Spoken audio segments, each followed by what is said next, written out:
Vote দিয়ে ঠিক করেছিল বাংলার অবিভক্ত বাংলার বিধানসভায় যে আমরা ভারতে যোগ দেব। আমরা সিদ্ধান্ত নিয়েছিলাম। কেন?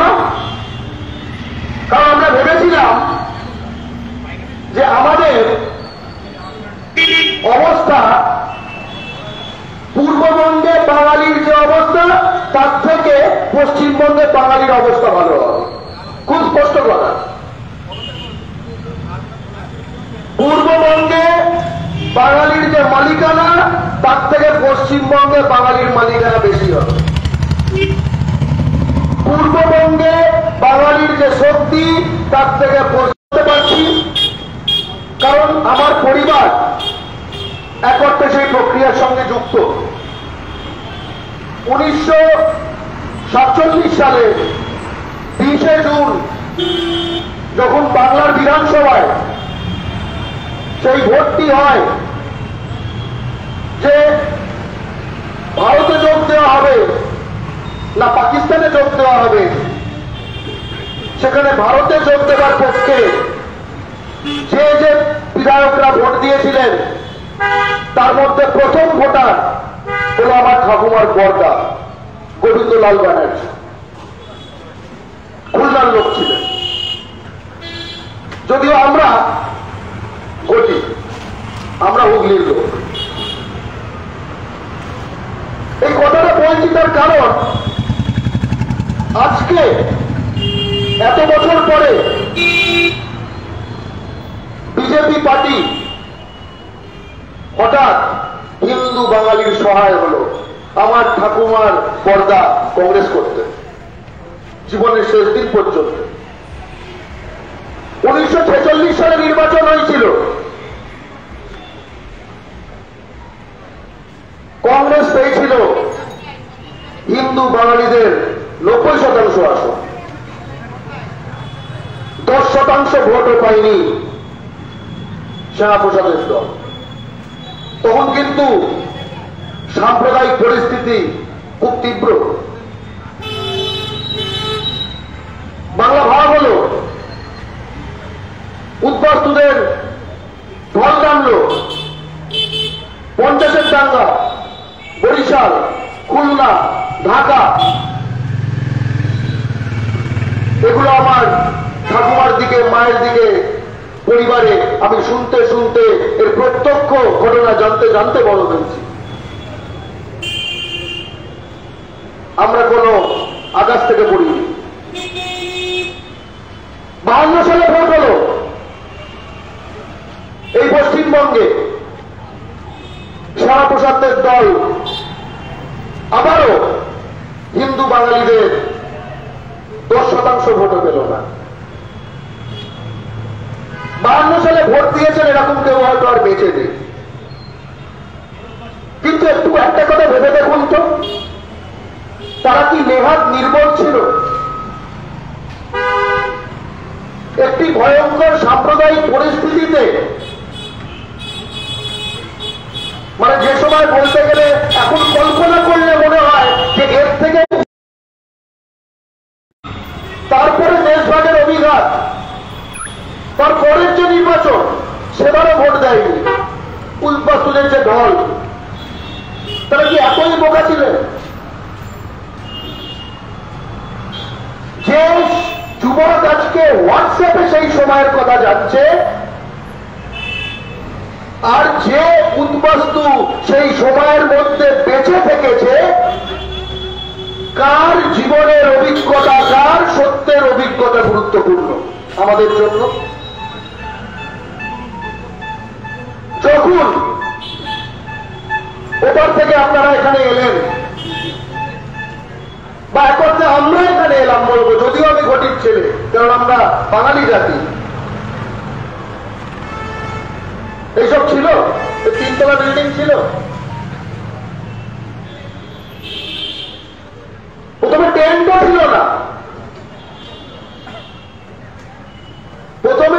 ছিল না, তারপরে হোগলা, তারপরে টিন, তারপরে বাঁশ, তারপরে টিন, তারপরে ফুল সিমেন্ট না ইট, তারপর সিমেন্ট।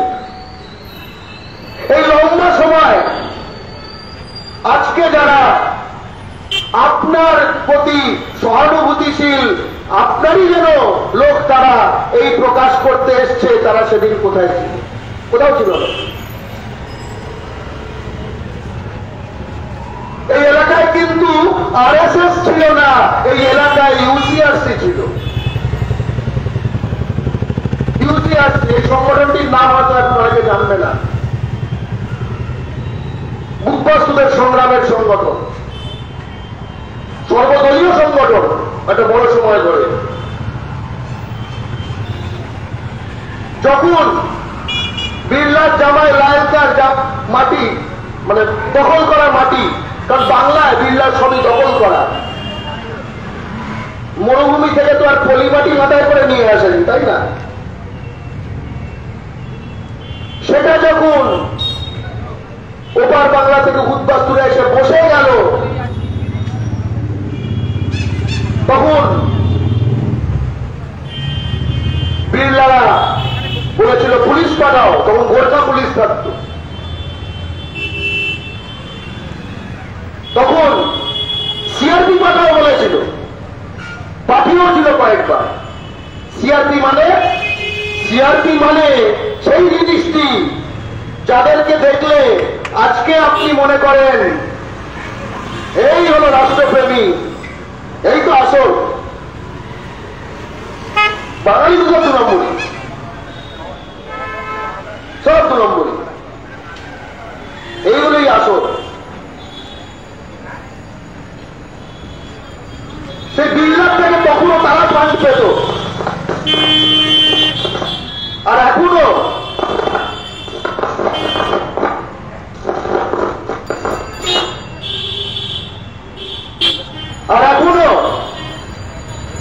তাদের কাচ্চা বাচ্চা ভাই, ভাইরা ভাই, হলদিরাম, বিকানির ভুজিয়াওয়ালা, এই আজকেই দেখে এলাম কি মমতা এদের থেকে গ্যাস পায়, আজকেও তাই। তবে ব্যাপারটা হচ্ছে তখন বাঙালদের থেকে নিজেদের দখল করা জিনিসগুলো বাঁচাতে তারা এগুলো করছিল। আজকে তারা ঘটি বাঙাল নির্বিশেষে প্রতিটি বাঙালির থেকে আমাদের এই বাংলাটাকে ছিনিয়ে নেবার জন্য এই ফান্ডিংটা করছে। আজকে আপনারা মার্লিনের নাম শুনেছেন? মার্লিন গ্রুপ দেখবেন আমার ওটা একটা কোনে একটা ফ্ল্যাট আছে, এদের নবীরা সিনেমার উল্টো দিকে একটা বড় অফিস আছে, দেখে থাকবে। এয়ারপোর্টের কাছে বিরাট একটা প্রজেক্ট করছে, মাঝে রোনাল্ডিনোকে এনেছিল ওরাই, সুশীল মোহতা, তার চাওয়ালের নাম হচ্ছে সাকেত মহতা। নকরি.com-এ বিজ্ঞাপন দিয়েছে, সেলস ম্যানেজার পশ্চিমবঙ্গের কিন্তু ফ্ল্যাট বেচবে, বাঙালি গিয়ে গিয়ে কিনবে, মার্লিনে থাকে। বলছে বাঙালি নেব না, নন বেঙ্গলি প্রেফার, লিখে দিচ্ছে বিজ্ঞাপন ওপেন। এটা মহারাষ্ট্রে পারত, এটা তামিলনাড়ুতে পারত, এটা ইউপি বিহারে পারত, এটা তামিলনাড়ুতে পারত, পারত না। তামিলনাড়ুতে পারত না এবং বাংলায় পারে, সেই কারণেই কিন্তু বাংলার মাটিতে বাঙালি নাগরিক নয়, উদ্বাস্তু হিন্দু বাঙালি নাগরিক নয়, এই কথাটা বুক ঠুকে তাদের নেতারা গুজরাট থেকে এসে বলে যেতে পারে, দিল্লি থেকে এসে বলে যেতে পারে। আপনারা যারা একটুখানি খোঁজ খবর রাখেন, মনে আছে তামিলনাড়ুতে লম্বা গৃহযুদ্ধ হয়েছিল তামিলদের সঙ্গে সিংহলদের, এলটিটি, প্রভাকরণ ইত্যাদি, এবং তার জন্য লক্ষ লক্ষ হিন্দু তামিল তামিলনাড়ুতে এসে আপনাদের মতোই, আপনাদের পূর্বপুরুষের মতোই তামিলনাড়ুতে এসে তারা বাসস্থান করেছিল, তারা আশ্রয় পেয়েছিল। ওই একই গল্প, এদিকেও তামিল ওদিকেও তামিল, তাই ব্যাপারটা স্মুথ ছিল, তাই তো? আচ্ছা, তারা ভারতীয় হলো কি করে? এই তো 80 দশক 90 দশকের ঘটনা, 47 না। বলবো তারা ভারতীয় হলো কি করে? কারণ তারা ভারতীয় না। এই কথাটা যদি বিজেপি গিয়ে তামিলনাড়ুতে বলে, তাহলে তামিলরা বিজেপির বি আলাদা, জে আলাদা, পি আলাদা করে দেবে। এই জন্য কারণ তারা জাতি হিসেবে ঐক্যবদ্ধ। তামিলদের পাড়ায় পাড়ায় একটা করে বিশু দালাল নেই যে কিনা একটা রজনীগন্ধা পান পড়া খাওয়া একখানা লোককে দেখিয়ে দেবে, ও বুদ্ধা है, बच्चा बाहर रहता है, हम सब सेटिंग कर देगा। এগুলো নেই তামিলনাড়ুতে, এই দালালগুলি নেই, আমাদের এখানে আছে। এবং এরা যে সংখ্যায় বাড়ছে,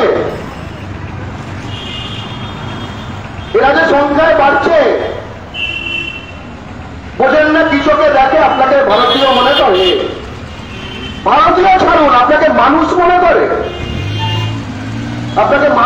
করে, এই রজনীগন্ধারা, এই শেখর,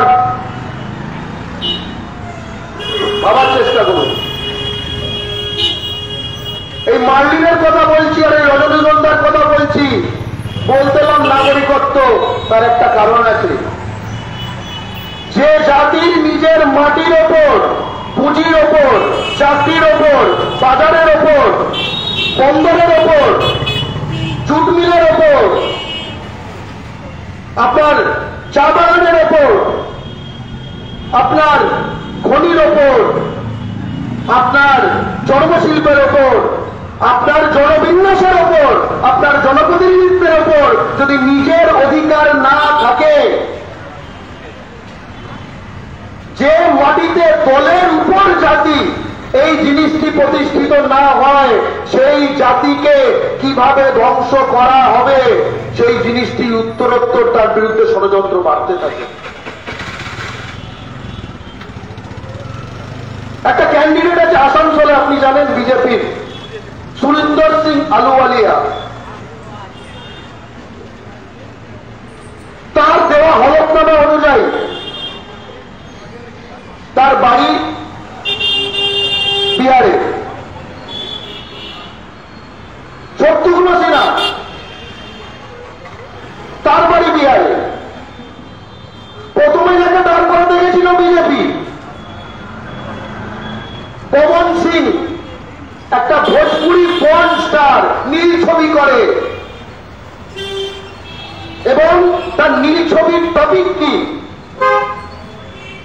মা বোনেরা একটু মাফ করবেন, বাঙ্গালওয়ালি মাল, বাঙালি নারীরা মাল, বাঙালি নারীরা রাগ, বাঙালি নারীদের কোলে তুলে নাড়াবে, বাঙালি নারীদের পানি চাটবে, কোটি কোটি ভিউজ। এই ব্যক্তিকে বিজেপি আসানসোলে প্রার্থী হিসেবে ঘোষণা করেছিল, বাংলা পক্ষ ঢুকে দাঁড়িয়েছিল। মনে করবেন না বিজেপি ভুল করে প্রার্থী করে দিয়েছিল, ওই টাইপের আমার নাম, আমাকে একটু দেখবে, আমার নামটা ঠিক আছে দিবে, এরকম নয়। তারা প্রতিটি প্রার্থীকে কিন্তু মেরে ছেড়ে ব্যাকগ্রাউন্ড চেক করে দেখে। তার মানে হলো, আপনি যেটাকে বলছিলেন কি ভয়ঙ্কর, এরকম একটা প্রার্থীকে পশ্চিমবঙ্গে দিতে পারলো। আসলে বিজেপি সেই ক্যালকুলেশনটাই করেছে যে আসানসোলে জনবিন্যাস বদলাতে বদলাতে, বাঙালির মধ্যে অনৈক্য হতে হতে, বাঙালির শতাংশ কমতে কমতে এমন একখানা জায়গায় এসেছে যে সেখানে এত সংখ্যক অন্তত বহিরাগত রয়েছে যারা বাঙালিদেরকে ওইরকম ভাবে দেখা, বাঙালি নারীদেরকে ওইভাবে ধর্ষকামের জায়গা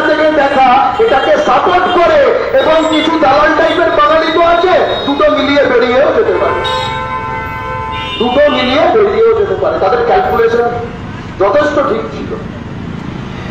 ইনফ্যাক্ট যদি এই আসানসোল পশ্চিমবঙ্গের মধ্যে না হতো, অর্থাৎ অন্যান্য জায়গায় যদি এইটা করার কারণে ক্ষতি না হতো, তাহলে এখনো ক্যান্ডিডেট সেই থাকতো। বিজেপি কিন্তু ক্যান্ডিডেট উইথড্র করেনি, সে নিজে উইথড্র করে নিয়েছে। তারপরেও বিজেপি প্রেসিডেন্টের সঙ্গে দেখা করতে গেছে, যার এখানে বিকল্প সিট দিন। তারপরেও এর ইন্টারভিউ বেরিয়েছে, হ্যাঁ ভোটে দাঁড়াতে চাই কিন্তু পশ্চিমবঙ্গে না। এইটুকু ভয় তো আমরা ঢোকাতে পেরেছি, এটা কত কথা না। কিন্তু তার জায়গায় কে এসছেন? আলুওয়ালিয়া, যে আগে দার্জিলিং এর সাংসদ ছিল, তারপরে সে আসানসোলে দাঁড়িয়েছে। সে গোর্খাল্যান্ড সমর্থক, পশ্চিমবঙ্গ ভাগ করতে চায়। লজ্জা বাঙালি, লজ্জা। তোমার মাটিতে একটি দল রয়েছে যারা পশ্চিমবঙ্গের বাঙালি প্রধান কেন্দ্রে বাংলা ভাগ করতে চাওয়া একটি বহিরাগতকে ক্যান্ডিডেট করতে পারে, এবং তুমি জানো না, কারণ তোমার জানার যে সোর্সগুলো, দেখো আকাশে বাতাসে জানতে পারবে না, একদম ফ্যাক্ট বাই ফ্যাক্ট বলছি। তোমার জানার যে সোর্সগুলো, সেগুলো আর তোমার হাতে নেই, তাই না? ধরো এবিপি আনন্দ, ওটা এখনকার মালিকের নাম হচ্ছে অতিদেব সরকার। দেবদেব জানি, অতিদেব কি আমি জানি না, মোদির মতো হবে। সে ভাষণ দিয়েছে, যদি মোদি না তাহলে কে? এবিপি আনন্দের মালিক। আপনার মনে হলো এটা খুব বিজেপি ভাষা মনে হচ্ছে, আমি একটা নিরপেক্ষ ভাবে খবর দেখতে চাই, আপনি বদলে দিলেন, 24 ঘন্টায় পৌঁছলেন। এর মালিক সুভাষ চান্দ্রা, এই জি যেটা 24 ঘন্টারও মালিক, সে হরিয়ানার বিজেপি রাজ্যসভা এমপি। এটাও তো একটা নেশা হয়ে যাচ্ছে। আপনি চ্যানেলটা বদলে দিলেন, পৌঁছে গেলেন টিভি 9-এ। এই যে ইলেকট্রাল বন্ড, যার মাধ্যমে বিজেপিকে হাজার হাজার কোটি টাকা ঘুষ দেওয়া হয়েছে, তার মধ্যে সবচেয়ে বেশি ঘুষ যারা দিয়েছে প্রায় 1100 কোটি টাকা। মানে দানবীর আর কি, আমরা বলি দয়াসাগর বিদ্যাসাগর, কিচ্ছু না তুলনা, 1100 কোটি টাকা দান করে দিয়েছে। তার মালিক যারা, মেঘা ইঞ্জিনিয়ারিং কোম্পানি, তার মালিক যারা, এই টিভি 9টা তাদেরই মালিকানা। আপনি জানতেন? আর রিপাবলিক আমি ছেড়ে দিলাম। তৃণমূলের যেমন যাবো বাংলা, সিপিএম এর যেরকম গণশক্তি, বিজেপির তেমনি রিপাবলিক। আপনি তাহলে যাবেন না। আপনি ভাবছেন চ্যানেল বদলাচ্ছেন রিমোটে, আসলে আমাদের অসচেতনতায় আমাদের মাথার সুইচ গুলো পর্দার ওপার থেকে একটা রিমোট কন্ট্রোলের সুইচ বদলে যাচ্ছে। রিমোট কন্ট্রোলটা আপনার হাতে নেই, মনেই হচ্ছে ওটা ওটা আসলে খেলনা হয়ে গেছে। আসলে রিমোট কন্ট্রোলটা ওইদিকে চলে গেছে। এই সুমন, এই মৌপিয়া, পক্ষে বিপক্ষে, এই ওই, এ কি বললো, দিদি কি বললো, মোদি কি বললো, এসব ভুয়া। এই চ্যানেলগুলো দেখা বন্ধ করুন, সব টিভি বন্ধ করে দিন। টিভিতে সিরিয়াল দেবে, টিভিতে সিরিয়াল দেবে। আমার মা দেখে,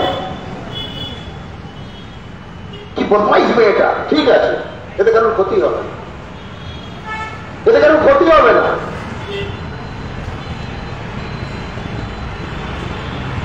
এই অবস্থাটা কখন হয়? আমাদের কি নিজেদের কিচ্ছু নেই? আমাদের প্রায় কিচ্ছু নেই। আমাদের শুধু দুটো জিনিস আছে। বাঙালির পক্ষে বাংলায় শুধু দুটো জিনিস অবশিষ্ট আছে: জনবিন্যাস। আমরা এখনো 86%, তাও কমে গেছে 86%। আমি 2011 গণনা বলছি। আর কৃষি জমি, এই দুটো জিনিস বাঙালির হাতে রয়েছে। বুঝতে পেরেছেন? সেদিকেও চোখ আছে। আমাদের কিন্তু পুনরুদ্ধারের লড়াইটা একদম ডিপ ডিফেন্স থেকে প্রায় গোল লাইন সেট করে শুরু করতে হয়েছে, কিন্তু আমরা পারব। আমরা মোগল দাঁড়িয়েছি, আমরা ব্রিটিশ দাঁড়িয়েছি, ওপার বাংলায় পাকিস্তানে দাঁড়ানো গেছে, এরা কোনটা? খুব স্পষ্ট কথা, আমরা পারব। এই যে স্পষ্ট কথা স্পষ্টভাবে বলছি, আরো স্পষ্ট কথা আপনার মনে হতে পারে। আপনি জানেন তৃণমূলের একখানা হিন্দি সেল আছে, হিন্দি সেল। অন্য কোন রাজ্যে সেখানকার লোকেদের কিন্তু কোন বাংলা সেল ফেল কিছু নেই। সিপিএম পিছিয়ে থাকে কেন? তাদের একটা হিন্দি ভাষী সমাজ বলে সংগঠন আছে। কিন্তু সিপিএম আর তৃণমূল যতই তেলাক, ওরা দেশওয়ালি পার্টি পেয়ে গেছে। ওরা দেশওয়ালি পার্টি পেয়ে গেছে, ভবি ভোলবান নয়, ভবি ভোলবান নয়। যখন পাড়া ওদের একটা মুদির দোকান থাকে না, তখন দেখবেন মায়ের সাথে আপনার কাছে আসে। পাড়ায় একখানা মুদির দোকান তৈরি হয়ে যান, সব ওদের লোক ওখানে চলে যাবে। আপনি কিন্তু কেলা গরিব মানুষ করে খাচ্ছে। এই অর্জুন সিং, ওর বাপ ঠাকুরটা গরিব মানুষ হয়ে ঢুকেছিল, ঠিক আছে? এখানে কেউ টাকা নিয়ে ঢোকে না, এটা সোনার বাংলা। টাকা নিতে আসে, টাকা কামাতে আসে। শত শত বছর ধরে মোগলরা এসছে, ব্রিটিশরা এসছে, ফরাসিরা এসছে, ওলন্দাজরা এসছে, মোগলদের হাত ধরে মারওয়ারিরা এসছে।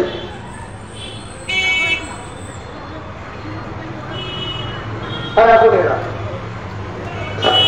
তাহলে ওরা যদি ওদের দেশওয়ালি দল বোঝে, বাঙালিকেও তো আমাদের দেশওয়ালি দল বুঝতে হবে, তাই না? বাংলা পক্ষ স্পষ্ট বলছে, আপনি সিপিএম কে অপছন্দ করেন, তৃণমূলকে ভোট দিন, তৃণমূলকে অপছন্দ করেন, সিপিএম কে ভোট দিন। এর বাইরে কোনো ভোট নয়, এর বাইরে কোনো ভোট নয়। এই আমার পিছনে সৃজন ভট্টাচার্যের দেয়াল লিখন রয়েছে, তৃণমূলকে অপছন্দ হলে সৃজন ভট্টাচার্যকে ভোট দিন। এই আমার সামনে সায়নী ঘোষের দেয়াল লিখন রয়েছে, কাজটা তারা অপছন্দ হলে ঘাসফুলে সায়নী ঘোষকে ভোট দিন। স্পষ্ট কথা। ওরা ওদের দেশওয়ালি পার্টিকে ভোট দেবে, আমরা তো আমাদের দেশওয়ালি পার্টিগুলোর মধ্যে ভোট দেবো, তাই না? খুব স্পষ্ট কথা। এই জায়গার নাম বিজয়বাড়া কেন? কারণ ওপার থেকে এসে যখন এখানে কিচ্ছু ছিল না, মাঠ পরিষ্কার করে আমরা এই জায়গায় আজকে একটা শহর বানিয়ে ফেলেছি। ওরা বলে বাঙালি কিচ্ছু করতে পারে না, বাঙালি শহর বানাতে পারে, শহর বানাতে পারে যেখানে কিচ্ছু থাকে না। অনেকে বলে ওরা আসে আমাদের এখানে আমাদের সাহায্য করতে। ভাই, তোমাদের নিজেদের জায়গায় নিজেদের সাহায্য করো না কেন? তাই না? আজকে আপনাদের এই কথা মনে হতে পারে যে সিএ ডিএ নিয়ে বলতে আসছে, আবার বললো ভোটি ফ্যামিলি। এর কি ব্যাপার? সন্দেহ হওয়া স্বাভাবিক, কারণ হুগলির ঘটি চেতলায় থাকে, বাঙাল এরিয়ায় যে চেক করে ভালো করতে আসছে কোন ধান্দা আছে। ঘরে বয়ে এসে যদি ভালো করতে আসে, কিন্তু সন্দেহের চোখে দেখবে, আমিও দেখব। তাই না? আমি আপনার জন্য একটা দারুণ স্কিম নিয়ে এসেছি। প্রথমে বুঝে নেবো যে ভাই কি ব্যাপার, তোমার ধান্দাটা কি? আমরা বলি একজন ভোটি হিসেবে আমার ধান্দাটা কি? আপনাদের আধার কার্ড আছে? আছে? আছে? আমারও আছে। আপনাদের ভোটার কার্ড আছে? আমারও আছে। আপনাদের রেশন কার্ড আছে? হ্যাঁ, আমারও আছে। এবার গল্প হচ্ছে Aadhaar card, voter card, ration card এই সব থাকা সত্ত্বেও যদি ওপার বাংলা থেকে আসা উদ্বাস্তু হিন্দু বাঙালি ভারতীয় না হয়, আজকে ভোটি হিসেবে আমার মনে হচ্ছে আমি ভারতীয় তাহলে কিসের হল? আমার কাছে তো এক্সট্রা কিছু নেই, আমার কাছে তো এক্সট্রা কিছু নেই। তাহলে আজকে বাঙালিকে যদি বলে বাংলাদেশি, পাকিস্তানি, ভারতীয় হওয়ার অ্যাপ্লিকেশন করতে হবে, কালকে আমাকে বলতে বললে আমার তখন কি হবে? আমি ভোটি। বাঙাল তোলায় বলবো পাবনা থেকে এসছে, বরিশাল থেকে এসছে, আমি তো হুগলি থেকে এসছি, আমি কি বলবো? আমিও কি বলবো আমি চট্টগ্রাম থেকে এসছি? হ্যাঁ, কাগজের জন্য নতুন ভিডিও বানিয়ে ফেলবো। তাই সামনাসামনি ঘটি বাঙালকে দাঁড় করিয়ে দিয়েছে, সামনাসামনি। কারণ এর মধ্যে নানা জায়গায় ঘটি বাঙাল কিছুটা আসল হয় বাস্তব। এই টাইপের জিনিসের মধ্যে দিয়ে কি হচ্ছে, ঘটিদের মধ্যে একটা জিনিস মানে মধ্যে খুঁচিয়ে দেওয়ার চেষ্টা করছে। এইখানে থাকলে বুঝবেন না। আপনি আরেকটা কয়েকটা জেলায় চলে যান, দেখবেন আপনাকে বোঝাচ্ছে মুসলমান, ওখানে বোঝাচ্ছে বাঙাল, আর বাংলার বাইরে বোঝাচ্ছে সব বাঙালি। গেমটা বুঝুন, গেমটা বুঝুন। আসলে আমরা সামনাসামনি দাঁড়িয়ে নেই, আমরা পরপর পরপর দাঁড়িয়ে আছি। একটা বুলেট ছোড়া হয়েছে, আপনাকে একটা বাঙালকে এপর ওপর করলে শরীরে বুলেটটা আটকে যাবে না, আমার গায়ে এসে লাগবে। তাই আপনি যাতে দাঁড়িয়ে থাকেন, এটা একটা ঘটির দায়িত্ব, নিজেকে বাঁচানোর জন্য, আপনাকে বাঁচানোর জন্য নয়। আপনি বাঁচলে আমি বাঁচব। ঘটিরা এবার কোন কাগজ দেবে?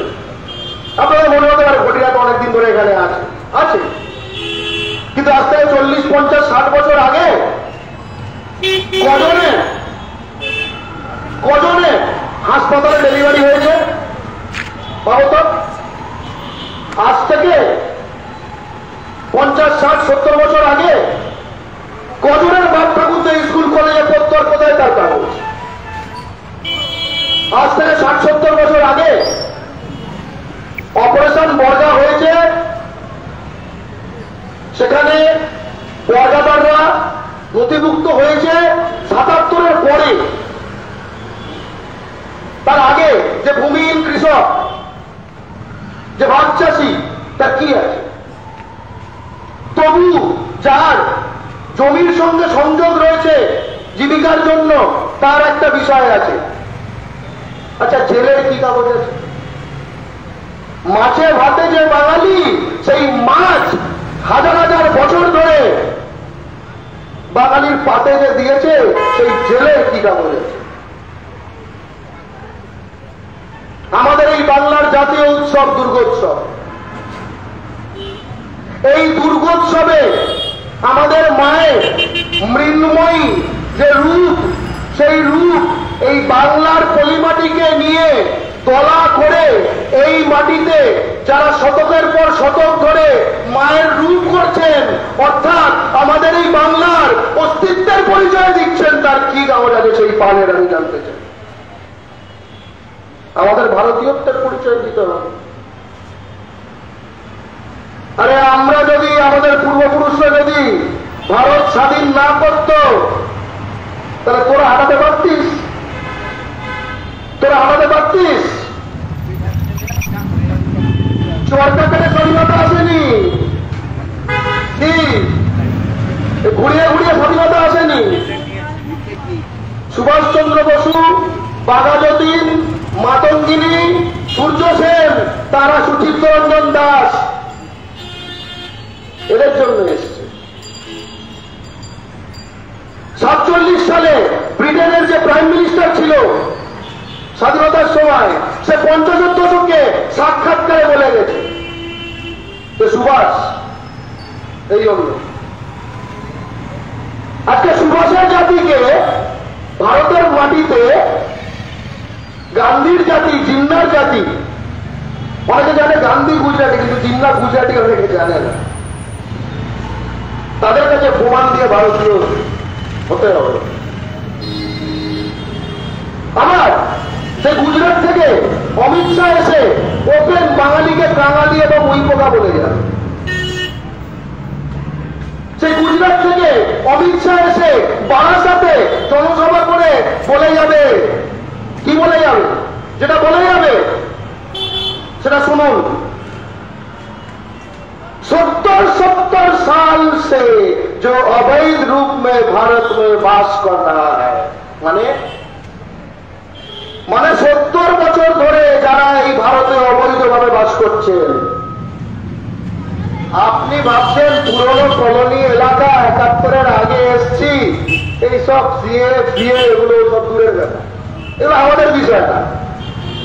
আমাদের এখানে 2-3 প্রজন্ম হয়ে গেল এখন এখানে, ঠিক আছে, কিষাণুদে থেকে শুরু করে সব দেখে নিলাম। এখন হাসছেন তো, এই পেছনে দেবাশিস সেনগুপ্ত নেতাজি নগরে থাকতো, আত্মহত্যা করেছে। এবং অমিত শাহ কিন্তু ক্লিয়ারলি বলে দিয়েছে যা বলার। আপনি যদি না শুনে থাকেন বা আপনাকে শোনানোর দায়িত্ব এই এবিপি, টিভি9, 24 ঘন্টা, রিপাবলিককে যদি দিয়ে থাকেন, তাহলে অবশ্যই এটা আপনার কানে পৌঁছানোর কথা নয়, তাই না? বাংলার টিভি মিডিয়া বাঙালির গণশত্রুতে পরিণত হয়েছে। বাংলার টিভি মিডিয়া বাঙালির গণশত্রুতে পরিণত হয়েছে। এটা হবারই ছিল। যে জাতির দল নেই সে জাতির বল নেই, তাই না?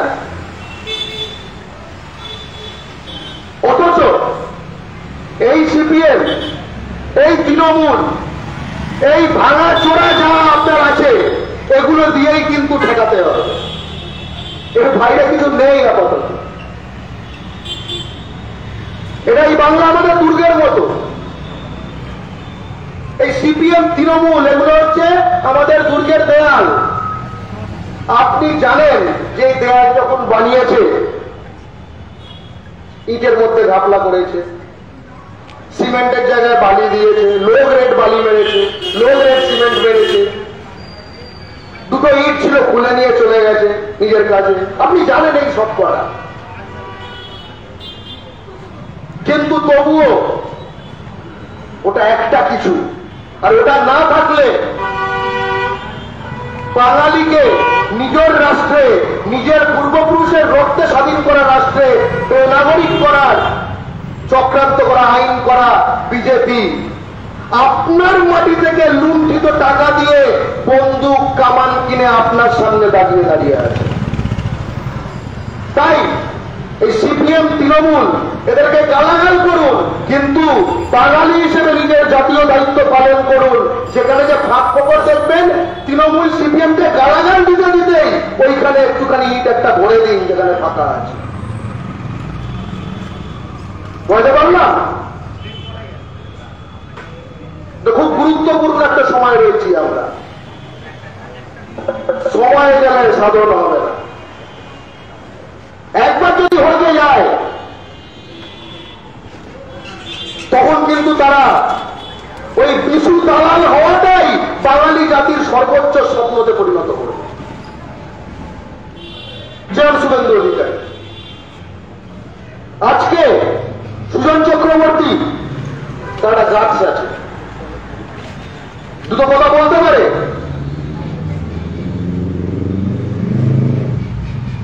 জ্যোতিবাবুকে প্রধানমন্ত্রী হতে দেয়নি, এখানে কিন্তু বলেছে এটা ঠিক হলো না। মমতা ব্যানার্জি বলতে পারে, তার কোনো বহিরাগত বস নেই। এই শুভেন্দু অধিকারী, সুকান্ত মজুমদার, দিলীপ ঘোষ কিছু বলতে পারবে ওপর থেকে যখন আসবে গুজরাট থেকে? মোদী ফোদির সামনে কিছু বলতে পারবে? তার কারণ তৃণমূল বাঙালির গড়া দল, বাংলায় সিপিএম বাঙালির গড়া দল, এগুলো দল। আর বিজেপি বহিরাগতদের তৈরি কোম্পানি, যার মাল এখানে বেচতে, মালটা হলো বিষ, সেই বিষ বেচতে যে সেলসম্যান গুলোকে নিয়োগ করা হয় সেগুলো বাঙালি। তা সব জায়গায় না, তা সব জায়গায় না, যেখানে বাঙালি আছে সেসব জায়গায় বাঙালি সেলসম্যান লাগে। আজকে যদি ধরুন সে বিষ বেচে দিয়ে গেল, লোকাল লোকে খেতে গেল, আপনার কি মনে হবে? সেলসম্যান গিয়ে বলবে যে কি মাল আপনি আমাকে বেচতে দিয়েছেন, এর মধ্যে ইনগ্রিডিয়েন্টস কি আছে, লোকের এখানে রক্ত বমি হচ্ছে, আপনার এই মাল আমি বেচে, তখন কি বলবে জানেন? तो तुझको रखा है माल बेचने के लिए, माल क्या है ये पूछने के लिए नहीं। সেলসম্যানের কাজ সেলসম্যানের মতো থাকবে। তোকে রাখা হয়েছে এই মালটা বেচার জন্য, তাই জন্য মাইনে পাস। মালটা কি তার জন্য দেখার জন্য তুই নেই, তুই সেলসম্যান, তুই চাকর। এটাই তফাৎ, এটাই তফাৎ। তাই কখনো তৃণমূল, সিপিএম, ব্লক, আরএসপি একাধারে, আর এই বিজেপি এই টাইপের দলগুলোকে এক করে ফেলবেন না। সব সমান, যে গায়ে লোক যায় সেই গায়ে রাবণ, এই ধরনের কথাগুলোর মাধ্যমে এগুলো এক করে ফেলবেন না। আজ পর্যন্ত পশ্চিমবাংলায় যতগুলো দল শাসন করেছে, কেউ আপনাকে বাংলাদেশি বলেছে, ফরেনার বলেছে? কংগ্রেস বলেছে আপনাকে ফরেনার? বলেন। সিপিএম, বামফ্রন্ট এতদিন ক্ষমতায় ছিল, আপনাকে ফরেনার বলেছে? বলেন। তৃণমূল থার্ড টার্মে আছে, আপনাকে ফরেনার বলেছে? বলেনি। এই বাঙালি, বাংলাদেশি, এনআরসি, সিএ, বাংলাদেশি কবে থেকে শুনতে পেলেন? মনে করে দেখুন কবে থেকে ঢুকতে শুরু করলো। 16 সালে যখন বাম কংগ্রেস জোট তৃণমূলকে হারাতে পারল না, অর্থাৎ একখানা ফাঁকা মতো জায়গা তৈরি হলো, বিজেপি ঢুকতে শুরু করলো। তারপর থেকে দেখুন 17, 18, তবে থেকে অদ্ভুত ব্যাপার। অমিত শাহ বলে গেছে 70 বছর ধরে, মানেই সকলে, বাঘাযতীন, বিজয়গড়, নেতাজি নগর, গড়িয়া, সব, বাঁশদ্রোণী, নাকতলা, সব কিছু